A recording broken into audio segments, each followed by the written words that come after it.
Hello, second grade. It's good to see you again. Today, Miss S is going to read Chapter 12, An Errand of Mercy.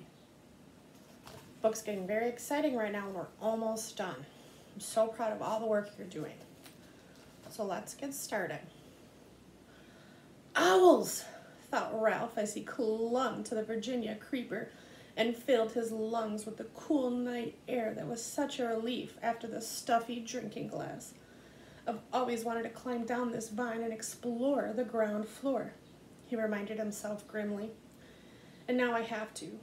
Ralph had never before been outdoors beneath the moon and the stars. He felt small, frightened, and alone. Slowly, paw over paw, he worked his way along the shoots and trendles. An owl, uncomfortably close in a pine tree, hooted, and Ralph huddled, shivering, in the shadow of a leaf, aware that he was losing precious seconds. A night wind rattled the windows and the owl glided off across the parking lot. Ralph inched his way down the vine. It was a long, winding route full of detours to the ground floor window, which, to Ralph's relief, was open. Upon reaching the sill, Ralph leaped to the floor of the room in which 3 young men of college age were sleeping, 2 in beds and 1 in a sleeping bag on the floor. So how did Ralph get back to the hotel? Looks like he ran from the parking lot. An aspirin. I must find an aspirin, thought Ralph, darting under the bed. He bumped into a dust mouse, which startled him, but he did not find an aspirin. He was in such a hurry, he ran right over the man in the sleeping bag instead of taking time to go around.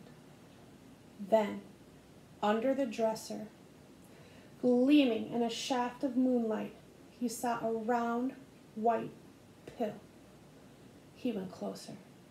Yes, it really was an aspirin tablet. At last! Ralph was positive it was an aspirin tablet and not some other pill because it had letters stamped on it. Ralph could not read the letters, but he knew they stood for aspirin. So where did Ralph find the aspirin tablet? Under the dresser. And how did Ralph know it was an aspirin? Remember they said that it had letters stamped on it. Now all Ralph had to do was figure out how to get the pill upstairs to room 215. Telling himself that in spite of all that had happened, it could not be much past 1 o'clock in the morning. Ralph half pushed and half rolled the aspirin tablet around the man in the sleeping bag to the door. He shoved it under the door and with great difficulty squeezed himself under. The first floor carpet was thicker and of better quality than that of the second floor. Ralph worked his way with the aspirin down the hall to the lobby where the night clerk was asleep on the couch. The glassy eyes of deer heads mounted on the knotty pine walls and seemed to stare at Ralph. So did the giant eye of the television set. Slowly, he moved his precious load across the lobby to the stairs and then stopped. How could he manage to get that aspirin up those stairs? He picked it up and tried lifting it, even though he knew he could not reach the first step with it. The night clerk tossed on the couch and made a gobbling, snorting noise. Ralph dropped the aspirin in a panic and looked wildly for a hiding place. With one terrified leap, he dived under the grandfather clock between the elevator and the stairs. It was immediately plain from the dust that no one ever cleaned under the clock. Ralph struggled to control a sneeze. Above him, the works of the clock began to make grinding noises. Achoo! The sneeze could not be held back. Boing! The clock struck 1:30. forcing Ralph to clap his hands over his ears. How his famous ancestor, the one that ran up the clock, hickory dickory dock, stood for this racket, he did not know. Peeking out, Ralph discovered the night clerk had slept soundly through the ding. So he ventured out from under the clock to continue his struggle with the aspirin tablet.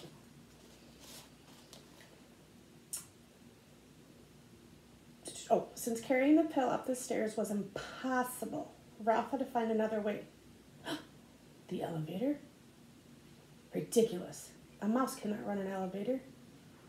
Then quite unexpectedly, a whole plan of action popped into his mind. Ralph had genuine inspiration. So at this point, we want to think about how we can summarize Ralph's plan. And think about how Ralph got this aspirin to keep. First, he rolled the aspirin to a safe place behind the ashtray stand beside the elevator. Then, empty-pawed, he climbed the stairs to the second floor and ran down the hall to 215, where he squeezed under the door. Keith was still half awake, his eyes glinting with fever under the heavy lids. "Psst," said Ralph. "I found an aspirin for you." Murmured Keith. "An aspirin tablet. I found an aspirin." "Where is it?" Keith was more awake now. "Down on the first floor." "Oh," said Keith, obviously disappointed. "Now wait," said Ralph. "I can get it up here, but I've got to have some help. You'll have to let me take your sports car." So Ralph asked Keith to borrow his sports car. "You're too young," mumbled Keith. "I am not." And it was true that Ralph felt very much older than he had when he lost the motorcycle. "Come on, you need the aspirin, don't you?" "You've already lost my motorcycle." "Oh, come on." Ralph was growing more impatient as he felt the night slipping by. "If you won't let me take the sports car, will you let me take the ambulance?" "I guess so." Keith did not feel equal to arguing with a determined mouse. He picked up his ambulance from beside the table and set it to the floor. "Here." So, what did Ralph end up getting? Did he get the sports car or did he get another car? So let's look. "One more thing," said Ralph anxiously. "Do you think you can manage to open the door for me? I know you feel terrible, but it's the last thing I ask. Honest, I promise. I'll have the aspirin up here in no time." Keith sighed. But he slid his feet out from under the sheet, and hanging onto the bedside table, he reached over and opened the door. Ralph was already seated in the white ambulance with the red cross painted on the side. Whee, whee, whee. He took the corner into the hall and on two wheels sped down the bare floor between the wall and the carpet until he came to room 211. Here he slowed down and then went whee, whee, whee, good and loud. This carried him as he planned to the elevator. It was a crucial moment. Now, he was going to find out if his plan was going to work. The little dog in room 211 began to whimper and then to bark just as Ralph had planned. In a moment, the door opened, and the man stumbled out with the little terrier in his arms. "All right," he grumbled. "I'll walk you. Be quiet, will you?" Ralph waited, his paws tense on the steering wheel. The man groggily to the closed elevator door where he managed, in spite of the wriggling dog in his arms, to push the buttons. Soon, the elevator door slid open. So that's how Ralph got into the elevator. The man knew that timing was important. The man entered the elevator. The dog barked, "Whoo, whoo," said Ralph, hard enough and fast enough to shoot the ambulance at great speed across the yawning crack between the floor of the hall and the floor of the elevator before the man turned around. As the dog's owner turned, Ralph steered skillfully around his feet and parked the ambulance behind him. The man pressed the button, the elevator's doors closed, and the elevator actually began to descend, which means to go down. Do you know what you are? The man said sleepily to the dog. You're a nuisance. That's what you are, a 4-footed, hair-covered nuisance. The dog ignored his master. I know you're down there, he yapped to Ralph. If I could just get down, I'll get you. Ralph did not answer. He was taking no chances. He waited quietly inside the ambulance until the man had carried the dog out before he drove out of the elevator. He jumped out of the ambulance, opened the rear doors, and seized the precious aspirin and boosted it inside. Slamming the doors, he ran around and jumped into the driver's seat. There was not an instant to lose. Whee! Whee! The ambulance moved toward the open elevator. But unfortunately, by this time, Ralph was slightly out of breath. The front wheels of the ambulance caught in the crack between the floor in the lobby and the floor of the elevator. The ambulance was stuck. Oh no, thought Ralph. Not now. I can't fail now. Whee! Whee! He managed to gasp. The wheels spun. The ambulance did not move. Ralph jumped out, put his shoulder to the rear of the vehicle, and pushed it with all of his strength. Nothing happened. In a moment, that man would be returning with the dog. Desperate, Ralph climbed back in the ambulance. He took a breath so deep, he thought his lungs would burst. Whee, whee, whee.